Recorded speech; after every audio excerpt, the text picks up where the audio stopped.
皆さん、こんにちは。日本語の旅へようこそ。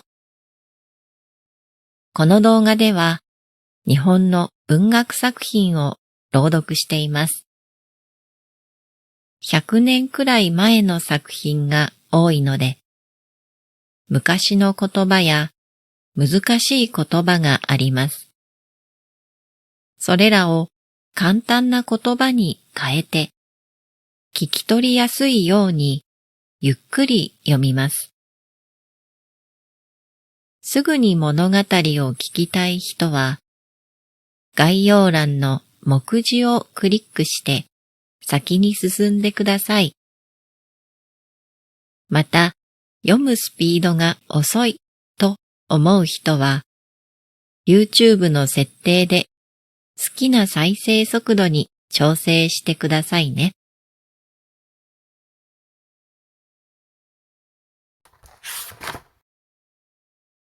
今回の物語は、中谷宇吉郎の随筆、おにぎりの味です。皆さんはおにぎりを食べたことがありますか？おにぎりは日本の代表的なファストフードです。朝ごはんや昼ごはんだけでなく、ピクニックや運動会など、いろいろな場面で食べられています。だから、おにぎりを食べた思い出が心に強く残っている人も多いのです。作者の中谷宇吉郎は、雪の研究で有名な科学者です。この随筆では、彼が子供の頃に体験したおにぎりに関する思い出が書かれています。どうぞ最後までお聞きください。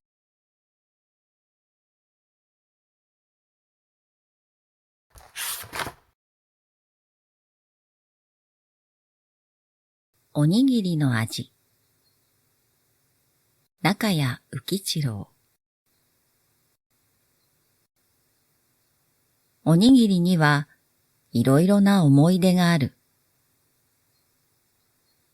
北陸の片田舎で育った私たちは、中学へ行くまで洋服を着た小学生を誰も見たことがなかった。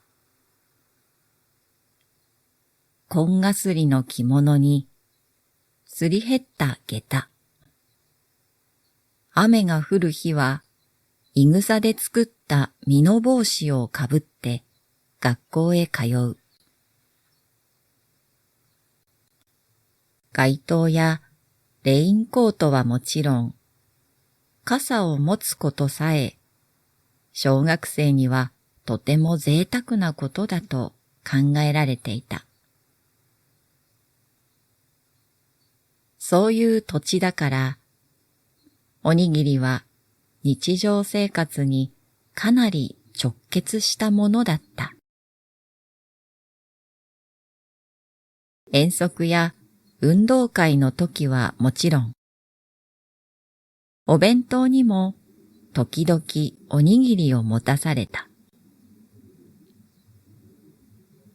梅干しが入った大きいおにぎりで、とろろ昆布でくるむか、しその粉を振りかけるかしてあった。浅草海苔を巻くような贅沢なことはめったにしなかった。しかし、そういうおにぎりの思い出はあまり残っていない。それよりも、今でも鮮やかに印象に残っているのは、ご飯を炊いた時のおこげのおにぎりである。10人の大家族だったので、女中が朝暗いうちから起きて、すすのついたかまどに大きい釜をかけて細い枝で火をつける。薄暗い土間に青みを帯びた煙が広がり、かまどの口から赤い炎が蛇の舌のようにちらちらと出る。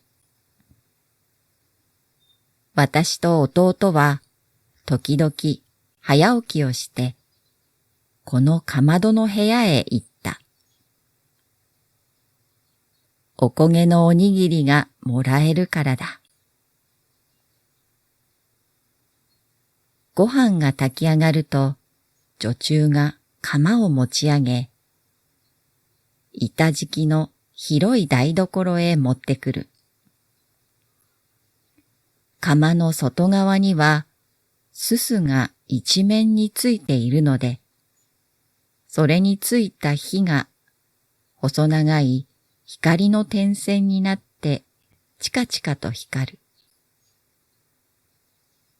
まだ目が覚めきらぬ寝ぼけ眼には、それが夢の続きのように見えた。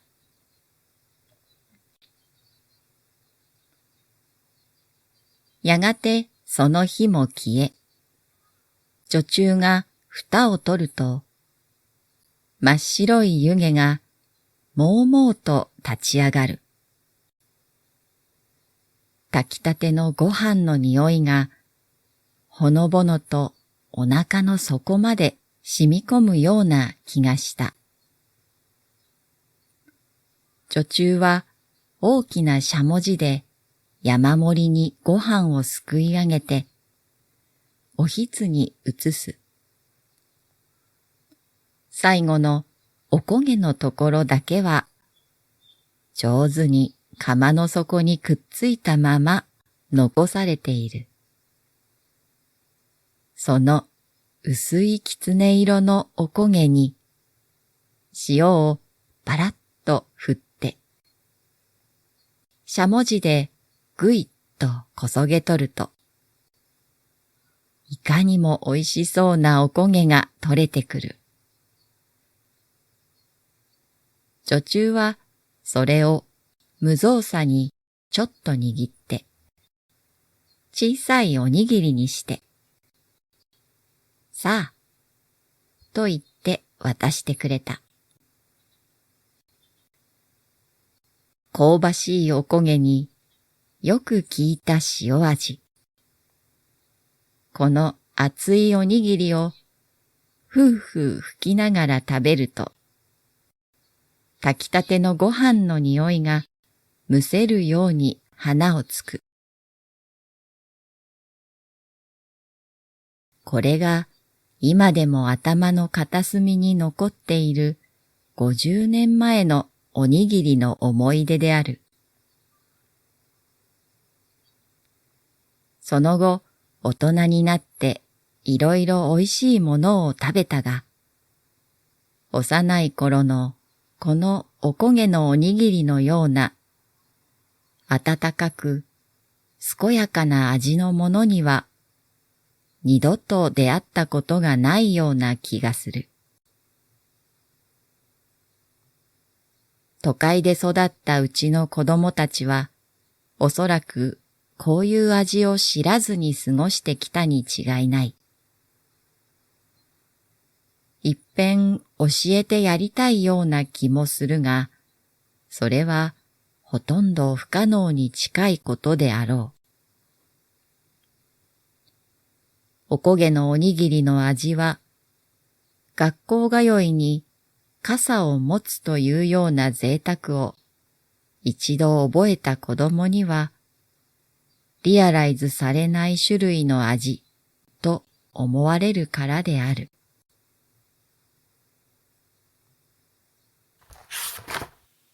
いかがでしたか？おこげのおにぎり、美味しそうですね。おこげとは、ご飯を炊いたときに鍋や釜の底にできる茶色く固く焼けた部分のことです。カリカリとして香ばしくて、おこげを好きな人は多いです。私も大好きです。YouTube にもいろいろなおこげの作り方が紹介されているので、興味がある人は調べてみてくださいね。それでは最後までお聞きくださりありがとうございました。また次の動画でお会いしましょう。